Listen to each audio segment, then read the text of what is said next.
창세기 7장의 내용은 이제 만들어진 방주에 하나님께서 이제 심판을 내리시는, 이제 이 땅 위에 물홍수가 나게 되는 그러한 구체적인 내용이 어떻게 진행되는가, 이런 부분에 대해서 기록하고 있습니다. 이러한 부분들을 우리가 처음부터 자세히 차례대로 한번 살펴보도록 하겠습니다. 우리 7장 1절에 보면 노아에게 다시 한번 하나님께서 칭찬하시죠. 그 의로움을 보았다.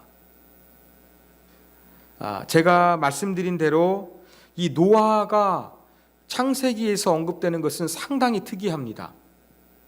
제가 지난 시간에 말씀드린 대로 창세기에는요, 족보, 계보, 이러한 내용들이 나오는데 히브리어는 톨레도트예요.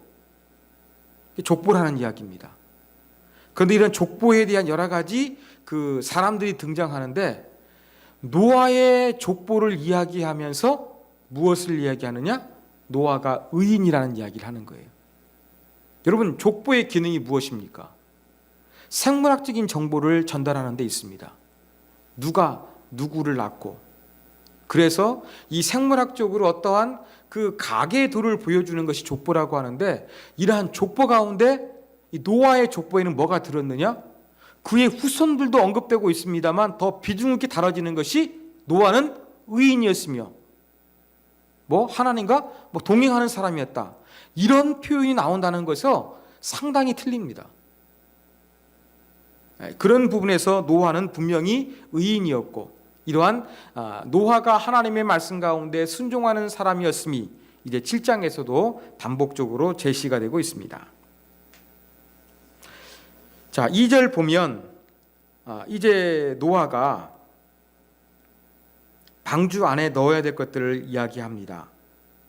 모든 정결한 짐승은 암수 7씩, 부정한 것은 암수 2씩 내게 데려오며, 그렇게 이야기하면서 이제 방주 안에 넣어서 하나님께서 물로 세상을 심판하실 때에 보존하기를 원하시는 것이었죠.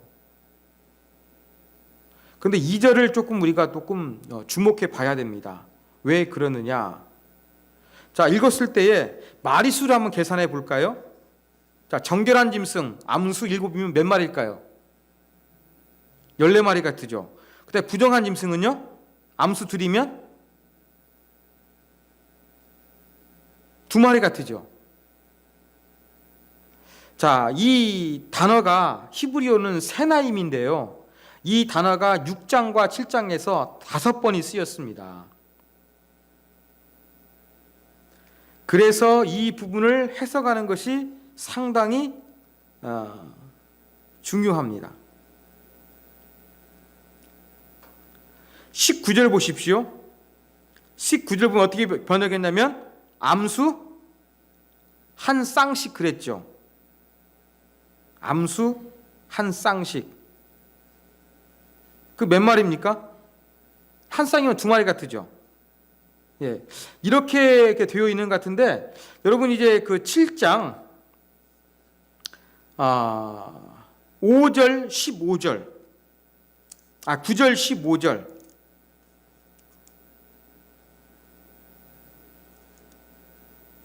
암수 2씩 되어 있죠. 또 15절을 보시면 여기에도 2씩 되어 있어요.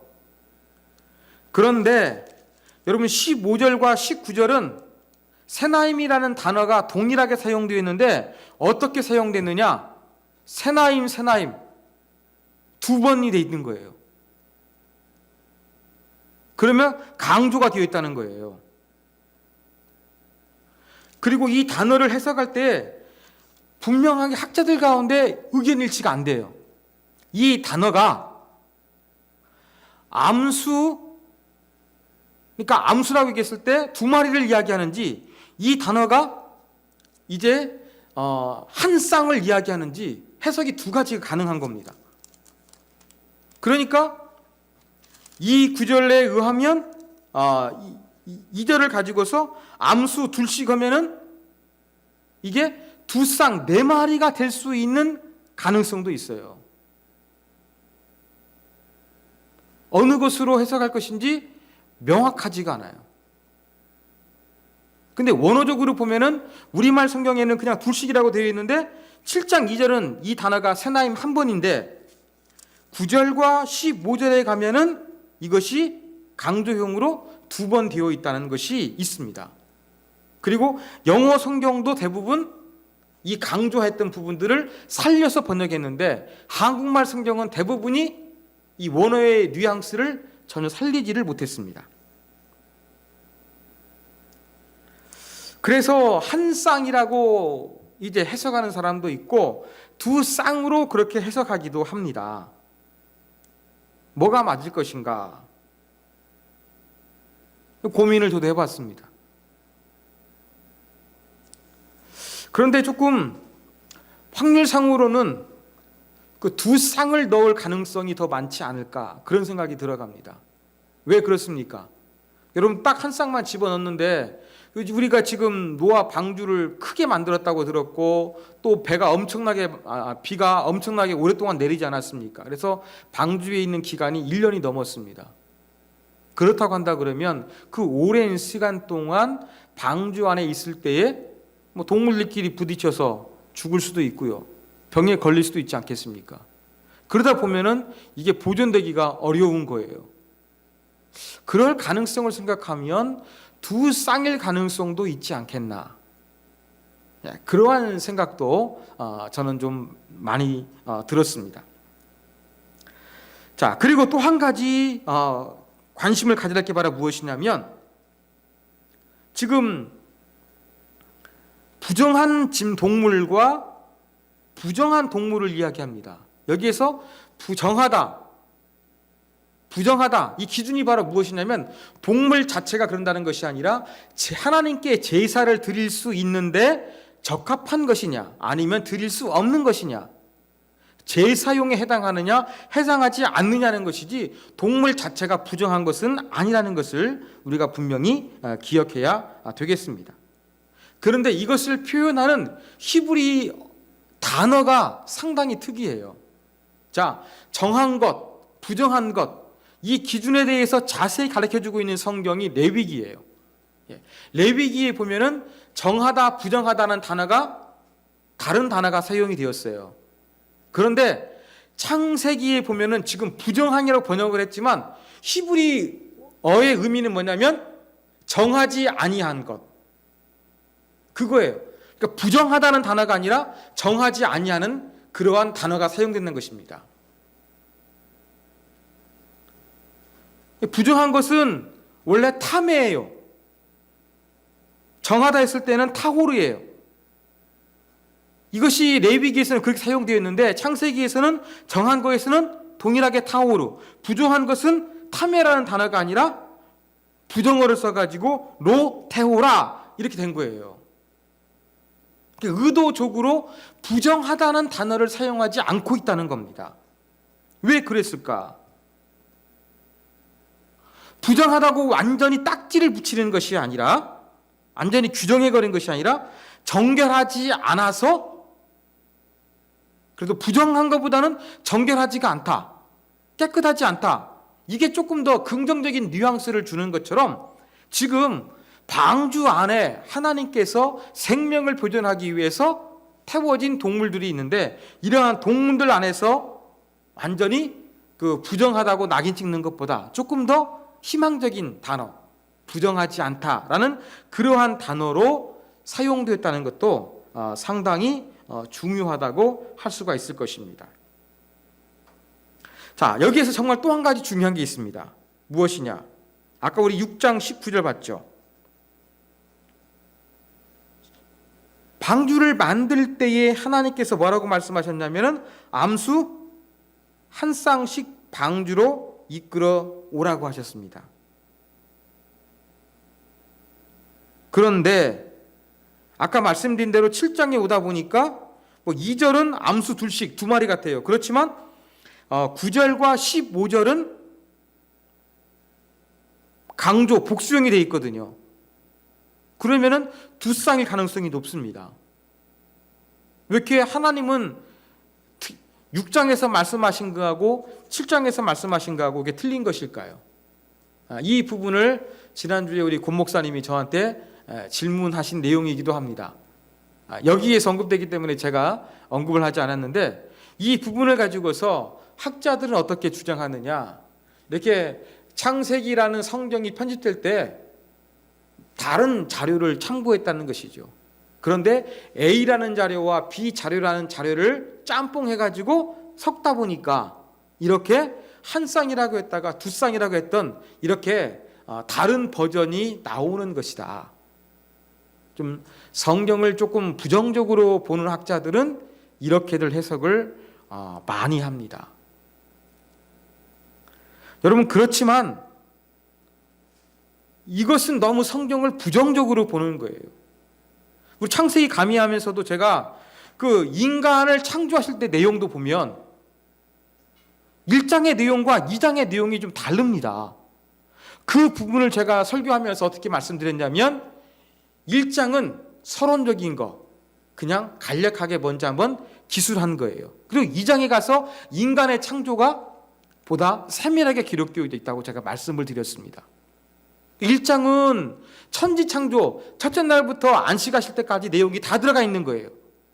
그 중에서 인간 창조가 언급되어 있고, 그 다음에 2장에서는 클로즈업을 해가지고 인간 창조만을 조금 더 자세하게 묘사하고 있어요. 성경이 그래서 틀리거든요, 관점이. 이와 동일합니다. 여러분, 6장도 조금 간단하게 하나님께서 이렇게 하라고 말씀하신 서론적인 것으로 우리가 받아들일 수 있어요. 그리고 7장에 가서는 조금 더 자세하게 언급된 내용이 기록된 것으로 그렇게 우리가 이 부분을 해석할 수가 있다. 이렇게 우리가 이해하시면 되겠습니다. 자, 또 한 가지 질문. 부정하다, 정결하다. 동물들, 제가 어떤 기준이라고 그랬습니까? 동물 자체가 깨끗하고 동물 자체가 더러운 것이 아니라 제사용으로도 부적합하고 제사용으로 이렇게 패스할 수 있는 그 동물을 이야기했다 그랬거든요. 지금 창세기, 우리가 성경 첫 번째 책인 창세기를 강의하고 있는데, 여러분, 정하고 부정하는 제사의 개념은 언제 등장합니까? 모세 율법이 주어진 다음에 등장하는 것이 맞겠죠. 그런데 창세기에 보니까 어떻게 이렇게 율법이 주어지기 전인데도 불구하고 정하다 부정하다는 이 어떠한 제사의 분류법이 등장할 수가 있느냐, 이러한 질문도 우리가 제기할 수가 있습니다. 그런데 우리 살펴보지 않았습니까? 여러분, 바로 아담의 두 아들인 가인과 아벨, 제사를 드렸어요. 어떤 제사였습니까? 하나는 농사를 졌고, 한 사람은 동물을 목축을 해가지고 자기가 어떤 지은 걸 가지고 하나님 앞에 감사제를 드렸어요. 어떤 그 제사 드리는 부분들 보면 모세 오경 때의 그 모세 때에 이루어지는 것으로 우리가 생각하기 쉬운데, 아브라함도 그랬고요. 이러한 게 어떻게 모세 오경으로 성문화되기 이전부터 그 이전에 이렇게 율법을 지키며 살았던 것은 성경 시대에서 분명히 드러나고 있다고 우리가 이해하시면 될 것 같습니다. 자, 이런 부분들을 생각하시면 되겠고, 자, 또 한 가지, 오늘은 자꾸 설명할 게 많지요? 왜 부정한 짐승은 한 쌍, 또 제가 말씀드렸던 것처럼 두 쌍 보존했고, 또 제사용으로 적합한 정결한 짐승은 왜 7쌍씩 차별을 두었을까요? 아까 제가 제사용 구분이라는데 힌트가 있습니다. 자, 노아가 이제 1년 정도 그 방주 안에 있다가 나왔습니다. 방주에 나왔을 때 처음 한 게 뭐냐면 하나님 앞에 제사를 드립니다. 만약에 동물을 딱 한두 마리만 태워가지고 하나님 앞에 제사 드렸어요. 그 동물 다 태워 죽여버리면 어떻게 됩니까? 그 이후에 어떤 동물의 그 후손이 유지가 될 수가 없는 거예요.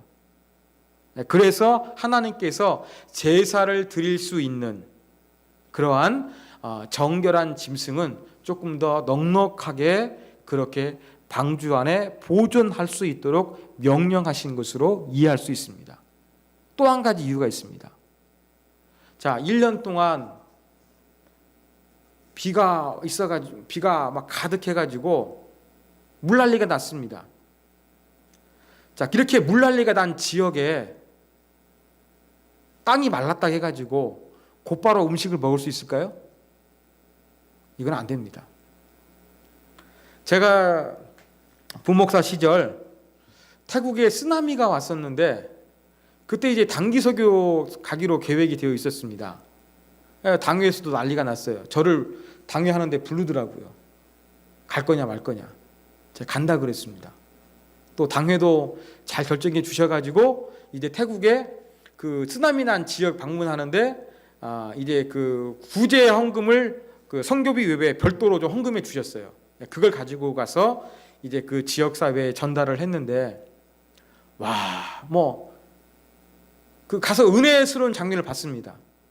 태국도 불교 국가인데 어떤 자매가 막 쓰나미가 몰려오는데 자기가 하나님께 기도했대요. 하나님 살려주세요 기도했는데 정말로 자기 집 앞에서 한 이 정도 떨어졌을까요? 배가 밀려왔는데 딱 멈춘 거예요. 제가 그 사진 찍어와가지고 뭐 가이드 포스트나 뭐 그런 데 보내려고 그랬는데 제가 바빠가지고 잊어버렸었는데 그 사진은 정말로 이렇게 차 안에서 찍었습니다면 명장면이었어요. 함부로 못 나갑니다. 쓰나미 물 넘쳐가지고 다 한번 홍수 나가지고 야자나무에 보면은 물이 찼던 데가 보이는 거예요. 근데 그런데 어떻게 하느냐? 저희도 함부로 못 나갔어요.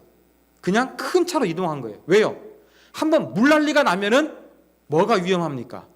질병에 대한 바이러스로 전염되는 것이 위험한 거예요. 그러니까 함부로 이것저것 먹을 수가 없는 겁니다. 그럼 어떻게 되겠습니까?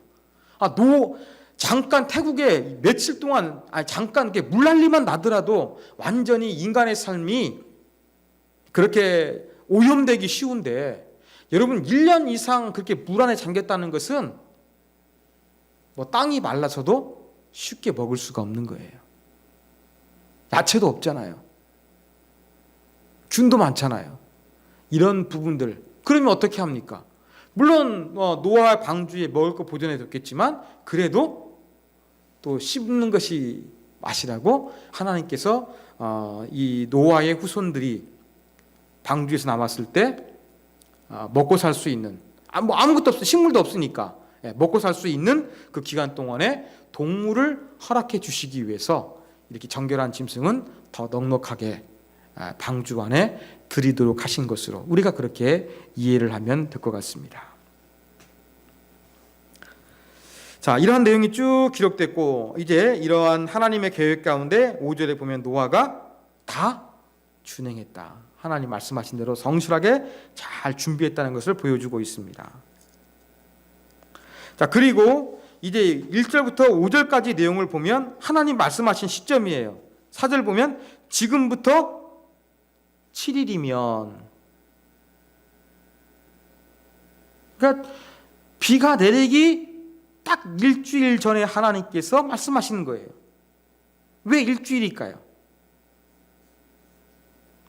7은 완전수죠. 그래서 어떠한 학자는 하나님께서 회개할 수 있는 마지막 기회를 주신 시간이다. 그렇게 해석을 하기도 하고요. 제가 봤던 또 다른 자료에는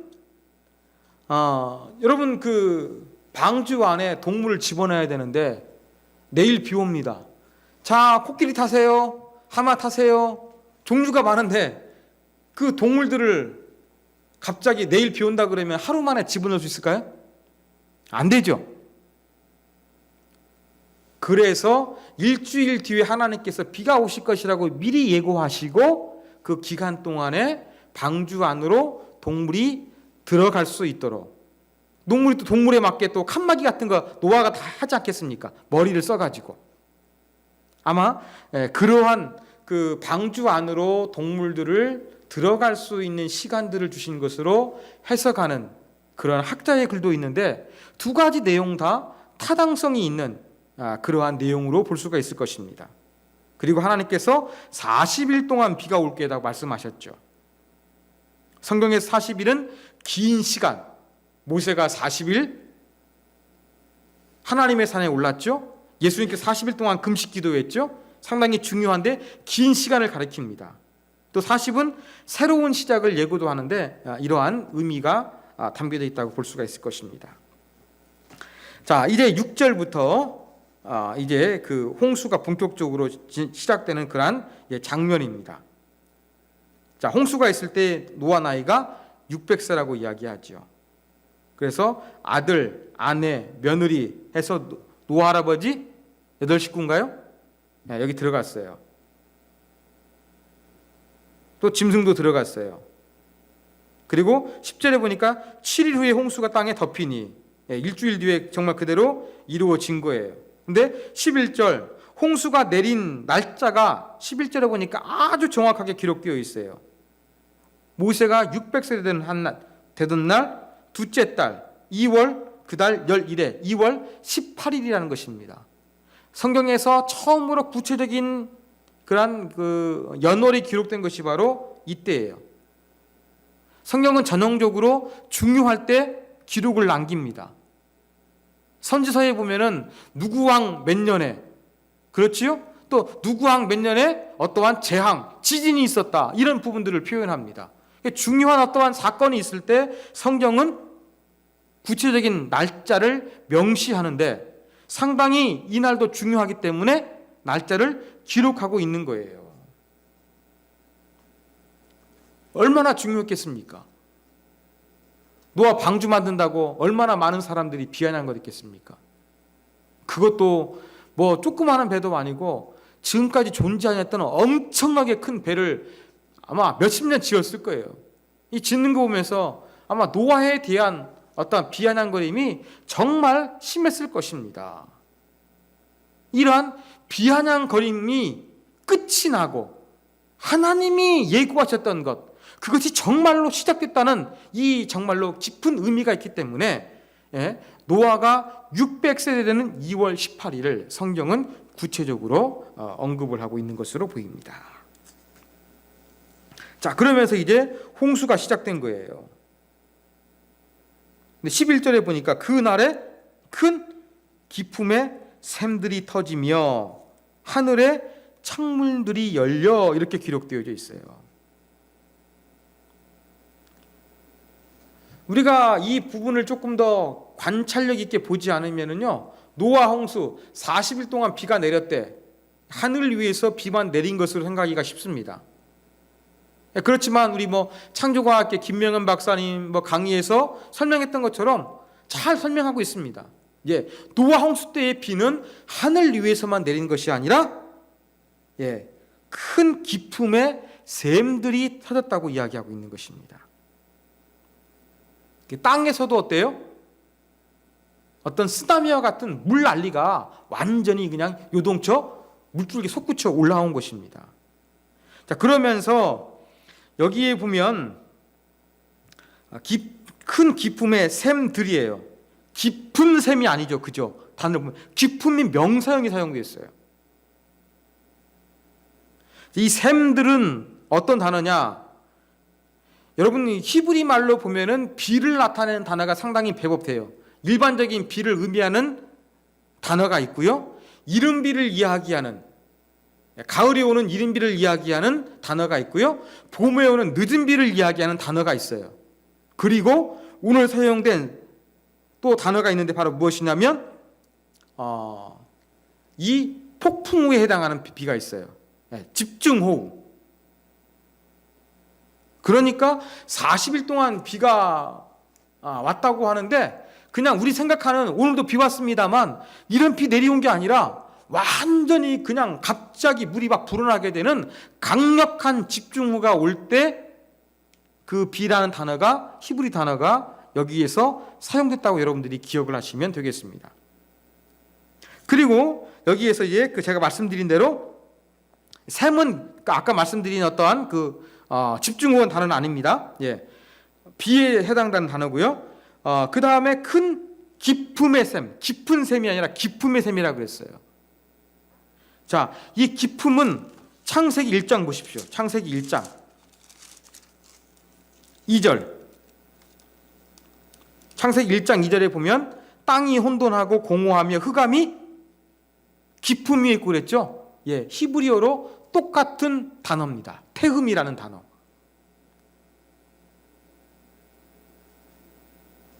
하나님이 창조하기 전에 어떤 기품이 있던 거예요. 근데 창조하시는 걸 보면 하나님께서 첫째 날 빛과 어둠 만드셨고 둘째 날 하늘과 땅을 만드시죠. 뭐 하나님의 영은 수면 위를 우면했다 그랬어요. 그러니까 어떤 뭐 깊은 어떤 그 뭐 물덩어리가 땅하고 막 섞였나 봅니다. 뭐 뭔지 뭐 어떤 건지는 모르지만. 근데 하나님께서 궁창 위의 물과 궁창 아래의 물을 만드셨어요.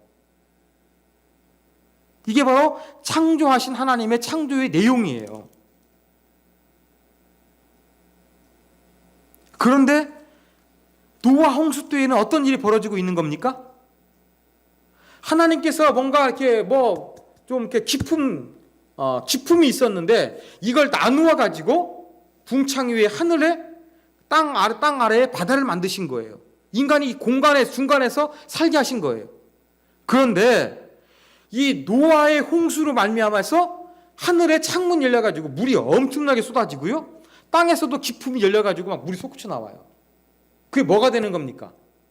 하나님께서 궁창 위의 물과 궁창 아래의 물로 나눴던 곳에서 다시가 어때요? 이것이 합쳐지는 것처럼 보이는 마치 그러한 연상이 되고 있는 거예요. 바로 그 창조 이전의 혼돈의 상태와 같은 엄청난 어떠한 그러한 이 물 난리가 났다는 것을 성경이 보여주고 있는 것입니다. 그러니까 이렇게 하늘에서 장대비만 내린 것이 아니라 땅에서도 막 물 근원이 터져가지고 엄청난 물이 솟구쳐 올라왔는데 난리겠지요. 근데 여기에서 우리 상상력이 끝에서 내는 것이 아니라 바로 창조 이전의 그러한 상태에 비견될 정도로 그 정도의 어떠한 강력한 물의 심판이 땅에 나타나게 되었다. 그렇게 우리가 이해하는 것이 보다 성경을 명확하게 이해하는 것이라고 할 수가 있겠습니다. 그래서 40주야 비가 내린 겁니다. 40일 동안 집중호우가 오고 아래에서 물이 올라오니까 이 40일 동안 그렇게 온 세상이 잠기게 되는 그 물이 범람하게 된 것입니다. 자, 13절 보니까 다시 한번 이 창조 때의 이야기는 홍수 때의 이야기를 반복을 하고 있습니다. 성경은 어때요? 한 번 말하는 것이 아니라 자꾸 반복할 때가 있어요. 자세하게. 그러면서 이번에는 그냥 노아의 아들들이 들어간 것이 아니라 구체적인 이름들. 특히 이제 노아 이후에 그 후손이 이어져야 되니까 중요하지 않습니까? 그러니까 셈, 함, 야벳이라는 노아의 아들들의 이름은 구체적으로 등장하고 있다는 걸 보여주고 있고요. 또 동물도 이제 구분할 때에는 이제는 들 짐승과 가축, 집 짐승 이렇게 또 세분하게 구분되는 것도 등장하고 있습니다. 쭉 이제 모든 생명체가 방주 안으로 들어갔어요. 16절 보니까 어때요? 다 방주 안에 생명체가 들어갔으니까 하나님께서 그를 들여 보내고 문을 닫으시니라. 누가 문 닫았습니까? 노아가 열심히 일해가지고 마지막에 문 닫은 것이 아니라 방주의 문은 하나님이 닫아주셨습니다. 이런 걸 볼 때에 하나님께서 이 능력으로 주권적으로 우리 인간을 구원하기 위한 행위가 그렇게 나타나 있다는 것을 우리가 여기에서 볼 수가 있습니다. 자, 여기서 또 한 가지 우리가 또 성경이 좀 재밌는 표현이 있습니다. 어떤 걸 보냐면은요, 노아 홍수 때 동물들이 제 발로 방주를 향해서 걸어왔을까요? 노아가 전부 다 찾아다니면서 불러 모았을까요? 어떤 걸까요? 아니 목사님 뭘 그렇게 오늘 자꾸 이렇게 따지십니까? 그렇게 생각하실지도 모르겠는데 오늘 성경을 자세히 보십시오. 창세기 6장 몇 절이냐면 19절을 보십시오. 암수 한 쌍씩 방주로 이끌어들여. 같은 말을 하시면서 20절에는 어떤 표현이 있습니까? 각기 둘씩 네개로, 노아에게로 나아오리니.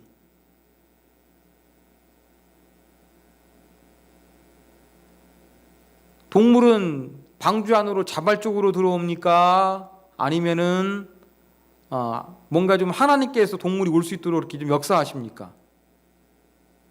두 가지 표현이 하나님의 말 가운데 다 들어있는 거예요.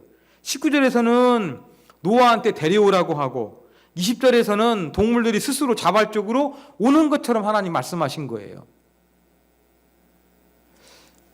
우리도 포항에 지진 나가지고 막 한동안 불안하지 않았습니까? 지난 겨울에. 여러분, 지진이 나면 동물들 어떻습니까? 인간보다 훨씬 먼저 합니다. 하늘에서 비가 많이 올 것인가 동물들이 감지할까요? 제가 볼 때 불가능할 것 같아요. 그죠? 근데 땅 속에서 기품이 터져요. 막 지각에서 뭔가 이상한 요동이 있거든요. 이건 분명히 짐승들이 알았을 거예요. 그럼 짐승들은 어떻게 합니까? 땅덩어리가 불안해지면 가장 높은 곳으로 도망가는 것이 본능입니다. 동물의 왕국을 안 봤어도 동물이 이렇게 행동할 것이라는 것은 우리는 상식적으로 알고 있어요. 그런데 어떻게 합니까? 성경은 동물은 본능적으로 높은 데로 도망가야 되는데 노아에게 방주로 데려오라고 하고 또 하나님께서 이렇게 이끌어 들이신 동물들이 자발적으로 올 것처럼 이야기를 하고 있습니다. 어떤 표현이 맞을까요? 그리고 이제 7장에 오면은요, 또 9절과 15절. 9절에 보니까 암수 둘씩 노아에게 나와. 동물들이 자발적으로 오는 것을 조금 더 9절에서 이야기하고 있고 15절을 보시더라도 노아에게로 나와. 그렇게 이야기를 하고 있습니다. 이런 걸 볼 때에 성경은 참 엉터리 같으면서도 참 교묘하고 질서가 있어요. 저도 이 부분 가지고 설교 준비하면서 고민을 많이 했거든요. 답이 안 나오는 거예요. 근데 제가 옛날에 한번 고민했던 문제가 떠올랐습니다. 자, 출애굽 시대에 아브라함의 후손들이 애굽에서 종살이 했거든요.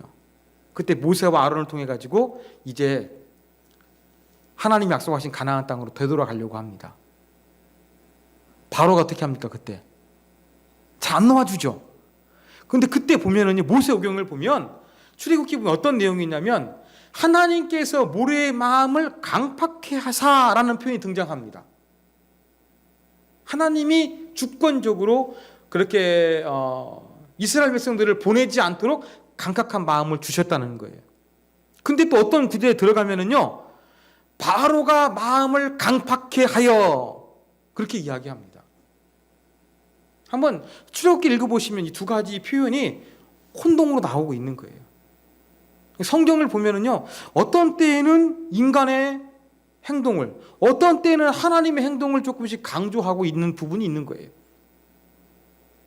근데 오늘 본문에도 보면은 노아 홍수 때 동물들이 어떻게 오느냐, 성경을 자세히 보니까 동물들이 나아온 것인지 아니면 노아가 찾아 다 불러들인 것인지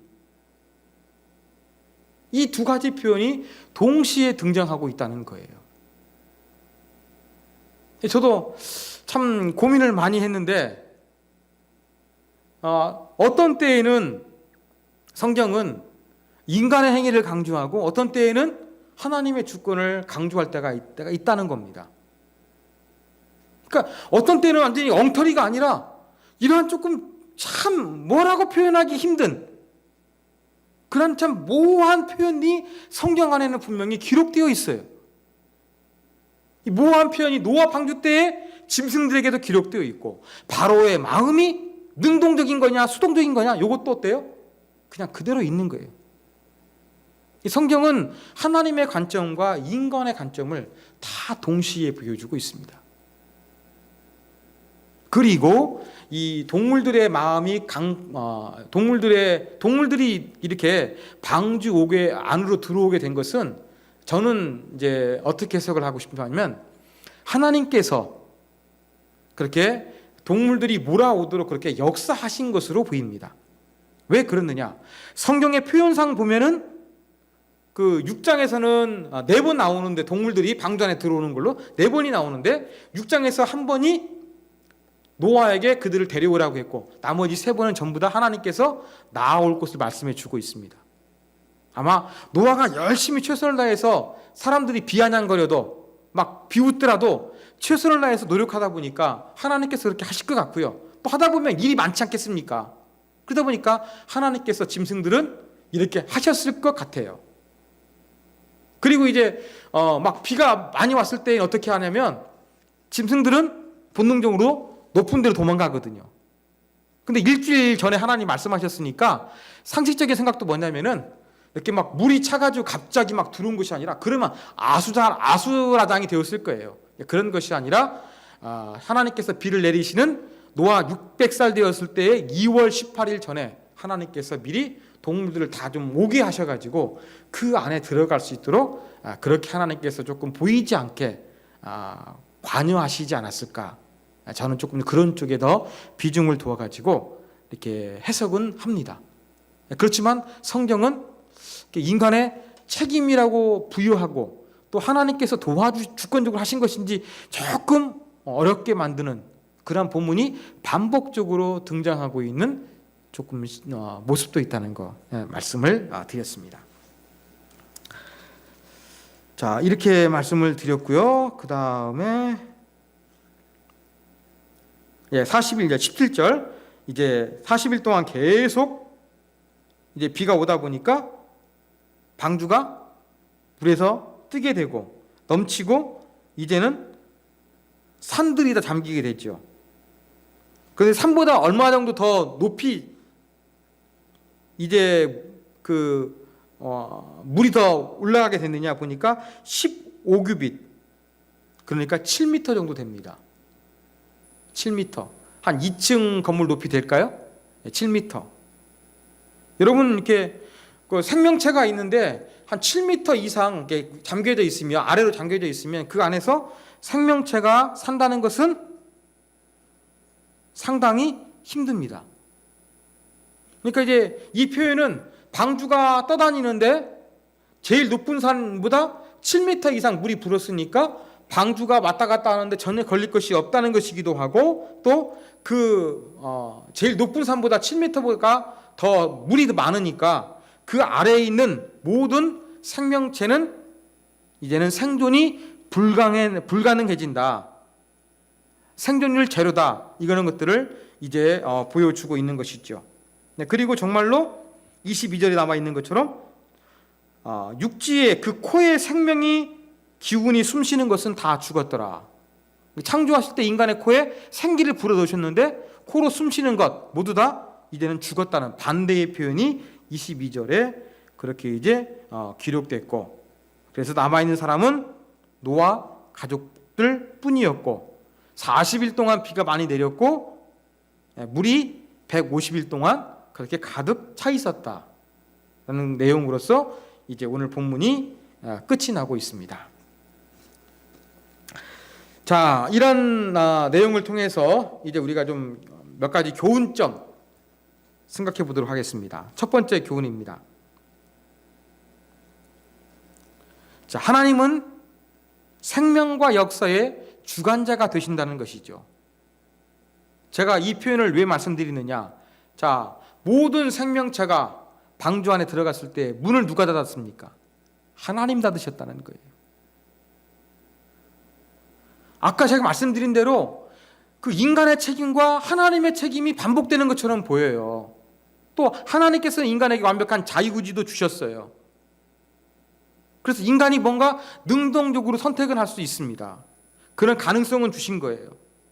그렇지만 이 생명, 하나님의 뜻을 이루는 것 가운데 절대적인 하나님의 주권은 약해지지 않습니다. 하나님께서 자율권을 주셔가지고 인간 스스로가 판단하게 하는 그 시점이 있는 거예요. 그러니까 우리 밀당이라고 하죠. 밀었다 당겼다 하는 어떤 그런 것들이 있는 것처럼 하나님이 그 이스라엘 백성들을 출애굽시킬 때에도 하나님께서 때로 바로의 마음을 강팍케 하셨다가 아니면 바로 스스로가 마음을 강팍케 하든지 이러한 어떤 그러한 그 영적인 밀당 이런 부분들이 있다는 것을 알 수가 있습니다. 그러면서 이러한 모든 주권은 결국 누구 안에 있느냐? God is in control. 하나님께서 다 통제하시는 거예요. 그래서 오늘 성령 이 말씀 가운데 보면 분명히 이 생명과 역사의 주관자 되시는 하나님, 노아 가족 외 사람이 전부 다 죽었습니다. 정결한 동물 7쌍 외 다 죽었습니다. 정결하지 못한 동물 1쌍이나 2쌍 외 다 죽었습니다. 그렇지만 이 남겨진 얼마 안 남은 것 같아요. 거의 막 99.9%는 사라진 것 같아요. 0. 몇 프로만 남은 것 같아요. 그럼에도 불구하고 다시 인류 역사는 시작이 되었습니다. 그래서 생명과 역사를 다루시는 분은 하나님이심을 이 노아 홍수 속에서 우리는 분명히 알 수가 있습니다.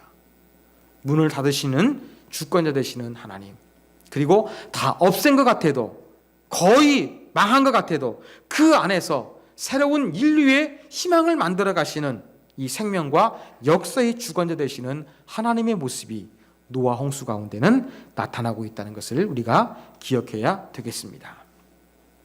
자, 마지막 두 번째 교훈입니다.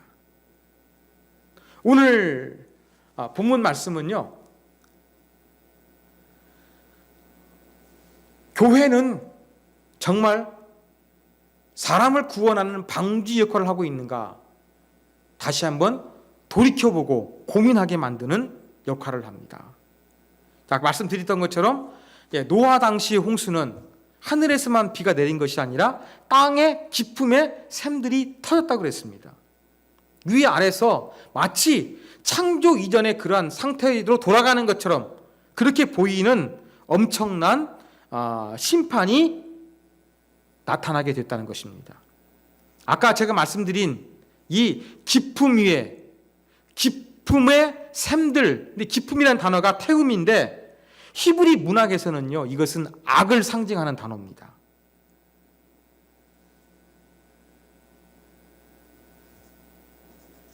이렇게 하나님의 심판이 한번 무섭게 시작되면은요, 창조 이전으로 돌아가는 것처럼 그런 일이 벌어집니다. 이 가운데서 방주는 어떠했습니까? 아무런 이상이 없었습니다. 노가 있었습니까? 키가 있었습니까? 바람을 이용하기 위해서 뭐라면 배를 단다고 하나요? 돛이 있었습니까? 아무것도 없었습니다. 그럼에도 불구하고 이 방주 안에 있는 모든 사람들은 생명이 보존될 수가 있었습니다. 그 태음, 깊은 것이 인간을 쓸어버렸어요. 침투했어요. 그렇지만 방주 안으로까지는 들어오지는 못했습니다. 바로 교회는 이러한 곳이 되어야 됩니다. 바로 교회는 세상의 악이 침투에 들어오는 것이 아니라 그 세상에 가득한 악이 있어도 이런 부분들로부터 벗어나고 이겨낼 수 있는 악이 침투하지 못하는, 그래서 사람들의 생명과 사람들에게 어떤 새로운 희망을 줄 수 있는 곳이 되어야 되는 것이 바로 이 교회, 방주와 같은 역할을 해야 한다는 것입니다. 하나님께서 이 교회를 통해서 아름답게 역사하실 수 있도록 우리는 이것을 꿈을 꿔야 되겠습니다. 특별히 우리 세움교회, 작고 연약한 교회지만 하나님께서 우리 교회를 통해서 이 어지러운 세상 가운데서 그렇게 막 참 혼돈의 그 모습들이 나타난다 할지라도 우리 교회 안에 이러한 세상적인 것들이 침투하지 못하고 다른 가치관, 하나님 나라의 모습을 보여줄 수 있는 이 노아의 방주와 같은 역할을 하는 세움교회가 되도록, 그러한 성도가 될 수 있도록 우리로 하여금 기도하고 하나님 노아 시대와 같이 나와 이 교회를 사용하여 주시옵소서, 이렇게 기도하게 하는 기도의 제목을 우리가 발견할 수가 있습니다.